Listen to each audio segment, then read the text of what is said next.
Emirambo gy'abafumbo okuli John Kasule ne mukyalo Maria Kasule abafudde olunaku olumba kisosesa mu kereziya ya St. Paul Masajja okugisabira.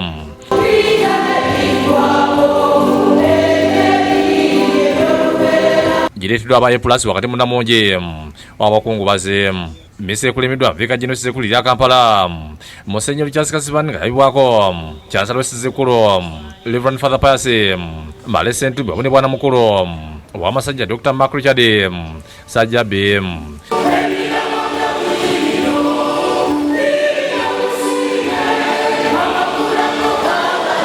Mu mmisa eno basomye ebbaluwa evudde wa Ssaabasumba Ssekkulu lya Kampala Paul Simogerere mwakupakiriza abantu b'e Masajja olw'okufiirwa Abakristo.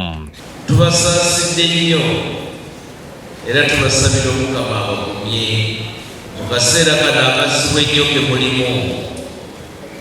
Twebaza Omukama olw'ekirabo eky'obulamu era n'ebirungi byonna abagenzi bano be bakoledde Ekereziya wamu n'eggwanga lyaffe Uganda.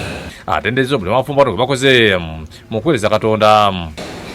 Omugenzi Kasule yaliko Ssaabakensi w'Endeeba Parish ate n'omugenzi mukyala we nga naye yaliko n'abafumbo ekisomesa kyaffe mu Masajja nga tanafuuka Parish.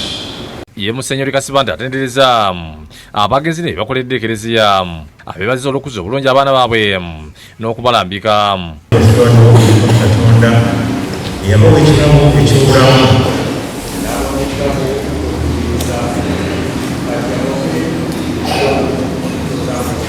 bamuleka okubadde Ssenfuka ne banne boogedde ku bakadde baabwe nga bw'omu erabiramye okuuma erinnya n'ekitiibwa kyabwe. Mukama yayambawo okukakasa amatulaga weetuuma ensonyi ezo tusaba mutusonyiwe ate tusaba Omukama abatuusa bamamu obwesimbu.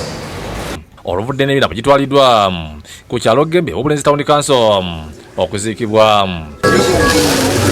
Okusaba kulemiddwa Omusumba Weerugazi Obuna Mathias Ssekamanya azira abantu okusabira bamulekwa basobole okusigala nga batambulira mu ddiini ng'abagenzi be babadde. Omusumba Ssekamanya akulemiddemu abakungubaze okwerekera abagenzi mu nnyumba zaabwe ez'olubeerera nga basiimye okweriraana.